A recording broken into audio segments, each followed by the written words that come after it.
David Vizard here, and you guys are watching MotorTec 10. I've been in the performance business now for 66 years come this May 25th. That's when I did my first airflow test on a cylinder head, and I've expanded since then. I have moved in lots of different circles within the racing business, so although I've shone maybe within the group that I'm in, it has not been of great public knowledge. In this episode of MotorTec 10, we're going to look at what I've discovered from experiments with cold air boxes. Now this is part 4, so if you haven't seen part 1, 2 and 3, I suggest you go and look at it. Now in this episode, I'm going to show you what I did to the stock Ecoboost box to vastly increase its capability as a cold air source. When I say vastly, I mean vastly. It outperforms anything you can buy by a country mile. It's not even in the same ballpark as them. They are just simple, very ineffective cold air boxes. This is a real one, and we'll look at both the tests on the drag strip and tests on the highway and come to various conclusions here which are not obvious. So let's get started on this.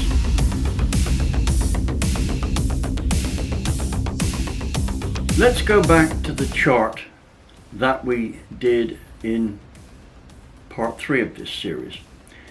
As you will see, the arrow indicates where the stock deal was in terms of heat conductivity from a high heat source blowing on the cover. If we go to the lowest one, that's the gain from that same heat source insulated. You'll see that it's next to none. But we have one more trick to go here. Now, as you might recall, I mentioned a product called lizard skin, and their ads on their website, or the demonstration on their website, make this look like it's a wonder material. I couldn't see how it could be faked very easily, so I gave them a call, and they very kindly sent me a gallon of black and a half a gallon of white. So I was very anxious to put this to the test. So what did I find? Well, several things. Let's go through those now.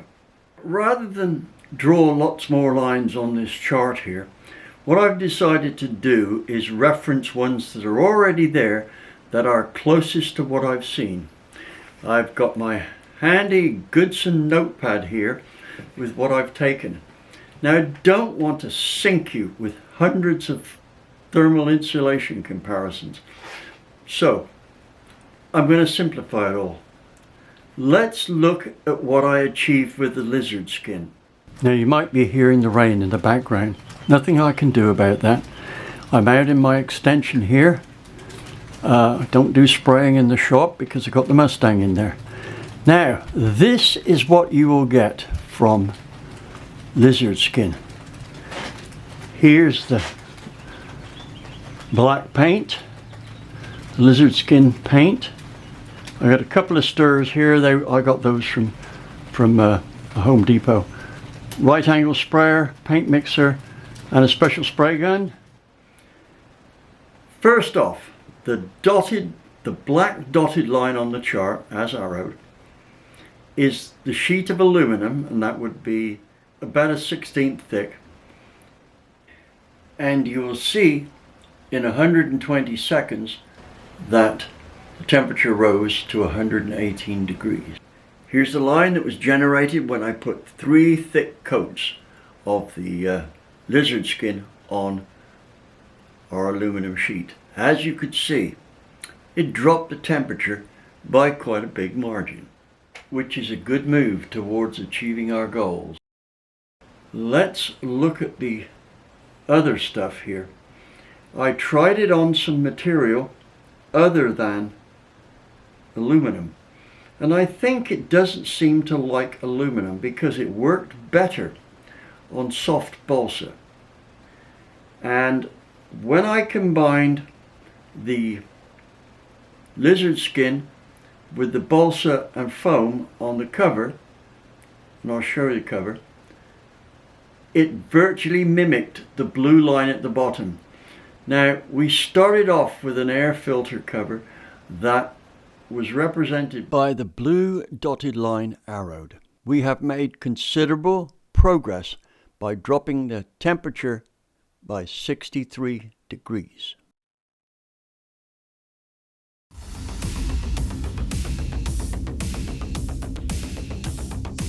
Now here's the plastic glue that I used, JB Weld. Normally I would have to say that JB Weld products are great. Now this one might be, but for the application I was using it for, it was at best just about okay. Now I can't blame JB Weld for that, because I tried out several glues and got to the point where I was getting frustrated at the lack of gluability. This turned out to be the best that I found. That's not necessarily the best that there was. So anybody who's got experience gluing stuff onto Ecoboost airboxes and having it stay put, let me know what you use. Mixing this stuff is a 50-50 deal, as you may well have suspected. Right, so here we go. This one is the resin. The other one is the hardener. So big pool of that. I'm sure you can't see this coming out. But there we go. Put the cap back on. Now for the hardener. I'm finding that it's better. They say this stuff dries in 5 minutes. If you mix it 50-50, 5 minutes is a bit of a stretch. I'd say nearer 10. So what I do is I put in a little more hardener than the 50-50 spread. And it usually dries or cures sufficiently to deal with or to produce about a 5 or 6 minute cure for it to be, well, pretty much stuck in place.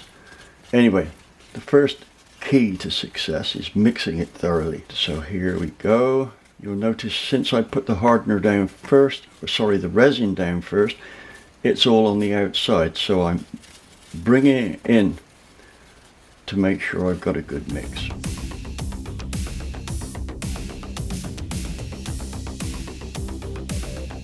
And position like so.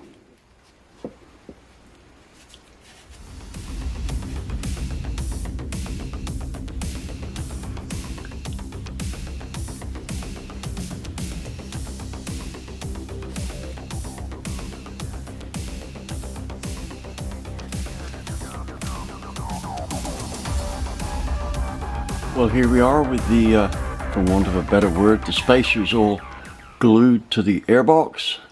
Just give that 15 minutes to make sure it's good and solid. Well, as good and solid as it's going to get with the glue I'm using, but then we put on the outside sheet to complete the woodworking operation. Well, here's the lid just about done. Balsa wood here, solid fill here. This takes the time to fill where the radius is at the bottom here. Usually takes 2 or 3 goes of filling to get that right. As you can see, we're pretty good. The insulation is the thinnest there, thickest here. It's about 1/2 inch here. Down here it has to have clearance to the hood, so it couldn't do that. So here insulation is balsa wood on top of the plastic, and slowly gets up to here where it's balsa wood on top of about 3/8 of foam.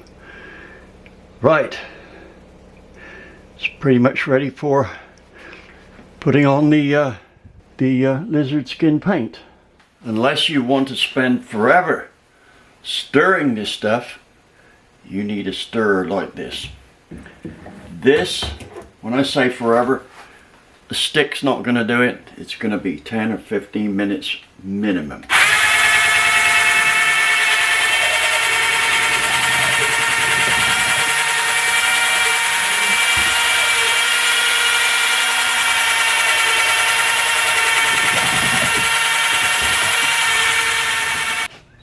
Well, I put a coat or two, no actually I think it was for sure two, of the lizard skin onto the main surfaces here with a roller, a small roller, to see what kind of finish it would get. Well, you can't quite see it, but it's very coarse, it's like sandpaper. Now this could be an okay finish for your vehicle, and you just paint this with some regular paint to, I can assure you it will stick. But the next job I've got to do is spray some of this lizard skin on.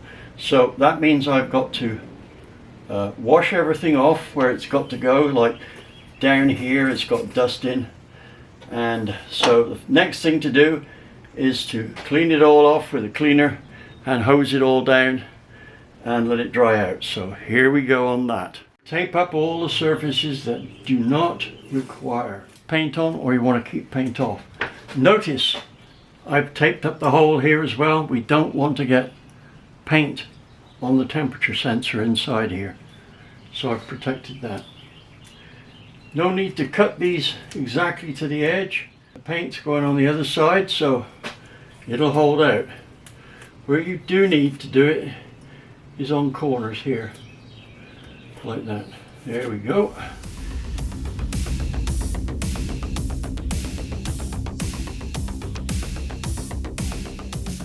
A drill to stir it and some rags. Additionally, you'll need a bucket of warm water.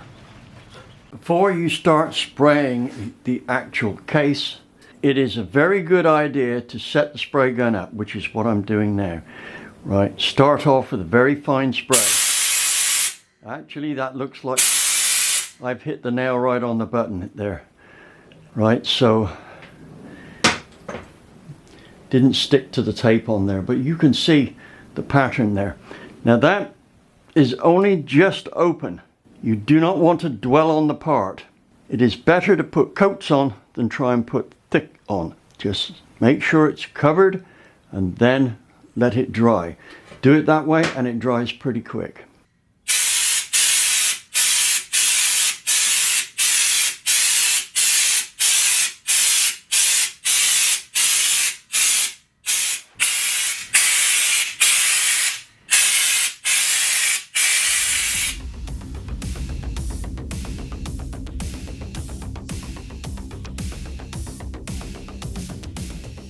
Here's the setup.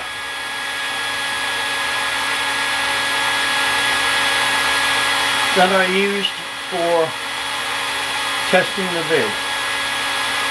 If you look very carefully, you can see that that's not changing very quickly.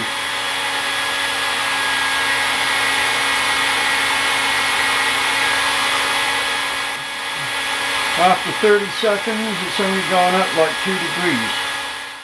Now, I'm not sure whether you can see the texture here or not, but this is when you spray lizard skin onto a smooth surface. Guess what? It kind of looks like lizard skin. It's smooth but rippled.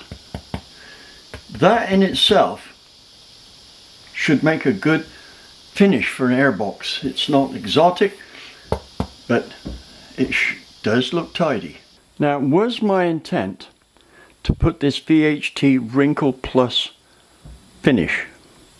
I've used this stuff in the past, although it's been quite a few years, maybe 5 or 6, and it seemed to work pretty well. But this is the second can I've got, no wrinkle, just either shiny or a matte finish. I'd like to know what's going on, but it won't go on to a lot of the products I'm putting it on.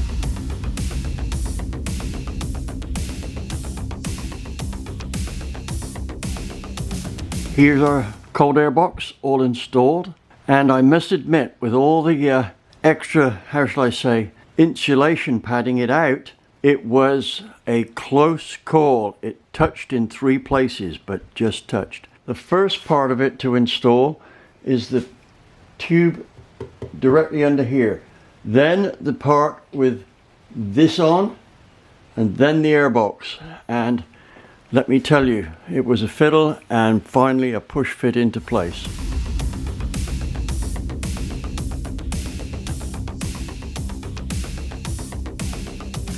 Well, it looks like what we've done so far is pretty complex, and I'll tell you now, in many respects it worked very well.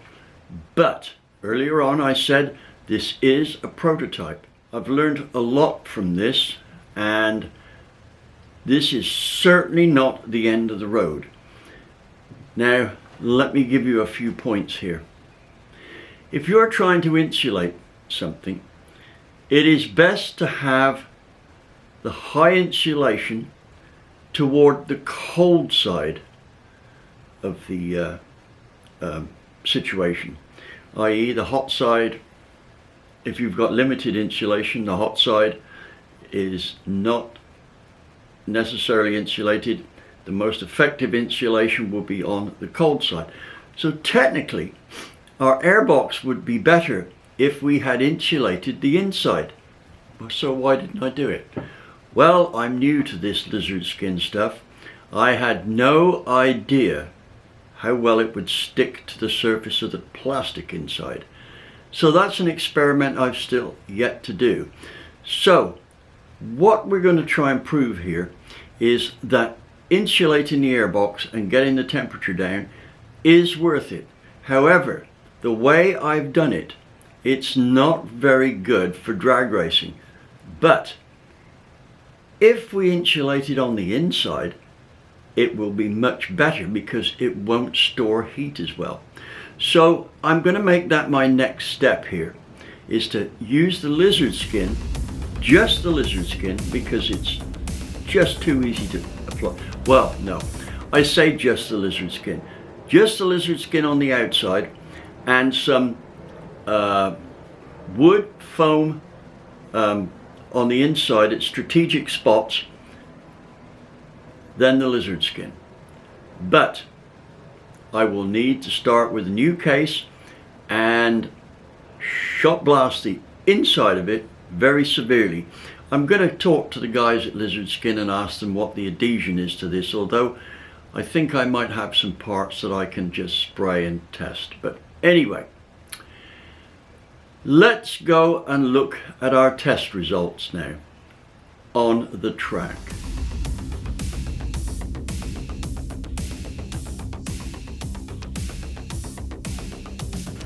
First off, our long-term temperature reduction, i.e. what we would see on the road. The system proved to be awesome, and I have to say it worked better than it normally would have done because we had the Euro compulsion downpipe from the airbox to the turbo. That, in the original form, dropped 47 degrees at the turbo on the freeway after it had got rid of the heat soak. Now, I want to say one thing here. My next experiment with the downpipe is I'm going to wrap it with some fine tubing so it looks nice, run iced water through it, but also put silver tape on the outside to hold everything in place, which will almost certainly help. Now, if all that works, I may actually make the tubing permanent and use the lizard skin on that to hold everything in place. We'll see. But anyway, as is, as I showed you in the last part of the last section, we went first off testing on the freeway going to Shadyside Dragway. Here, the temperature in the airbox in about a half a mile at 70 miles an hour, it was down to within typically a degree or two of the ambient temperature. Right, now that's a lot better than sometimes the 25, and we have seen as high as nearly 40 degrees difference. Doesn't happen anymore. What this tells me is, for a road race car, this system is ideal. But what about heat soak? We wouldn't find out about how to deal with that until we got to the drag strip. And here's basically what happened. Today we are at Shadyside Dragway. This has been the weekend of ever-changing plans. I was actually supposed to be here with Casper with the Steel in Motion show. Well, that got rained out. The plan B was going to be bringing Casper up here today, but with all the rain, I didn't get to make the changes that I wanted to make to Casper. So now we're on plan C. We brought DV's Mustang, and we're going to investigate this airbox. Already done some testing on this, so now it's drag strip time. I don't want to talk about it too much before we've actually run it down the strip, but driving over here at normal freeway highway speeds, Andy was driving, and what we did was we checked mileage, and we still have a tune-up to do on this with all the changes we've made. He checked mileage and temperatures. Basically, this airbox kept the temperature here within 2 degrees of ambient, which is much better than normal. There's 12 degrees is pretty usual, and I've seen as much as 20 degree difference. Now, we know that this tube cuts the temperature down there from here to here. That's the Euro compulsion tube. Yeah, right? that's right. The temperature only picked up something like 4 or 5 degrees. So right now on the highway, we should have at the turbo within 7 degrees of what it is out here, which is a lot better than maybe the 25, 30 or so that you usually see. Now, I have to say, although this airbox insulates very well, there's a lot of mass to it. So when you stop or slow down, it picks up heat. And especially as we haven't got the extension. Andy, you want to come around here and show them I'm still working on this here? I've cut this out. We are getting direct air in there, but where it picks up the air is also level with the radiator. So when you're going slow, we get air from the radiator going in there. So right now we're only working good at high speed. This, as it stands, is an excellent road race deal, because you can drive flat out, and what the turbo receives is only a few degrees above what the ambient temperature is. However, when I've redesigned this here so that it's a proper intake, all aerodynamically designed, I'm hoping that we'll cut the temperature and it will be better for the drag strip. Yeah, sounds like a plan.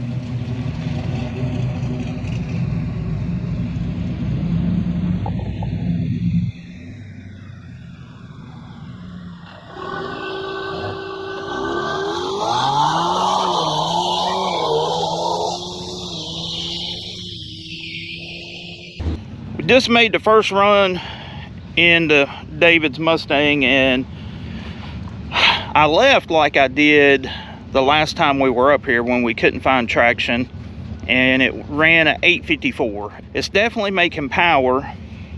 I went up, made a second run, and it was horrible. I tried to leave at like 2,500 RPM, and it just annihilated the tires. So we're going to find a happy medium. David's theory on this is right.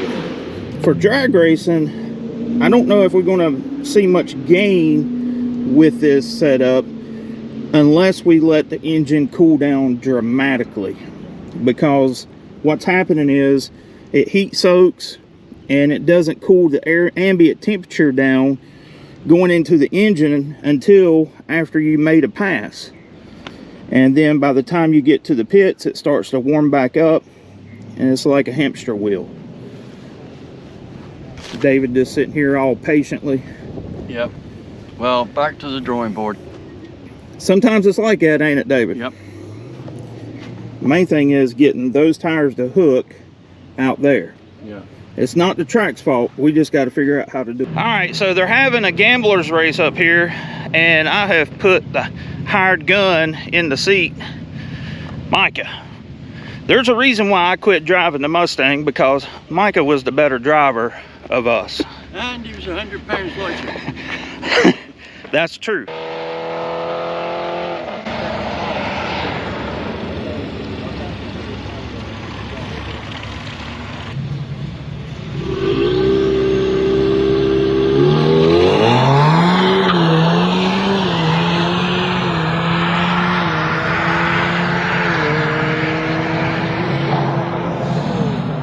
I told you that's why we put the hired gun in there. Give me 5. What was it, 827, something like that? That's the fastest we've done, but only just by small. That's right.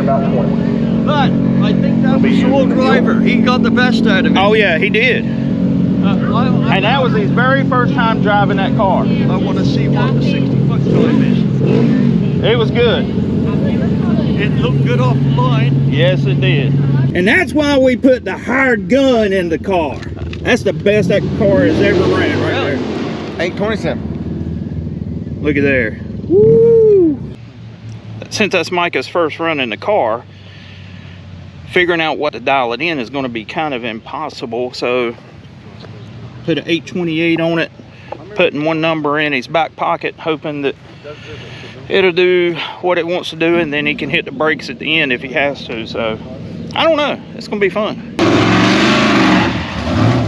Alright, Micah. Cut a tree, drive it at the stripe.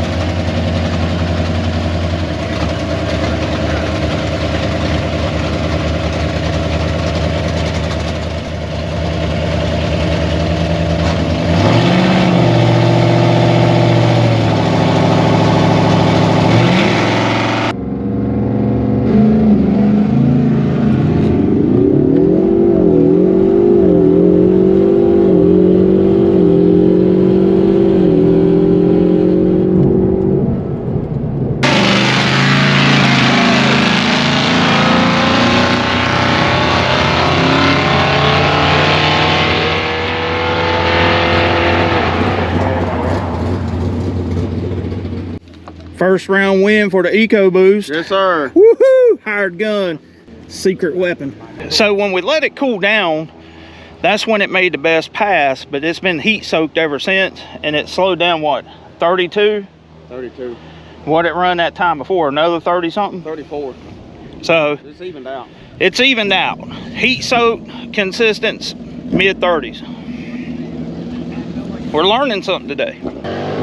It's warm out here. It's probably 80 degrees right now. So that's not too bad considering what we ran last time we was out here. It was probably 20 degrees cooler and we still went faster. So that's a win.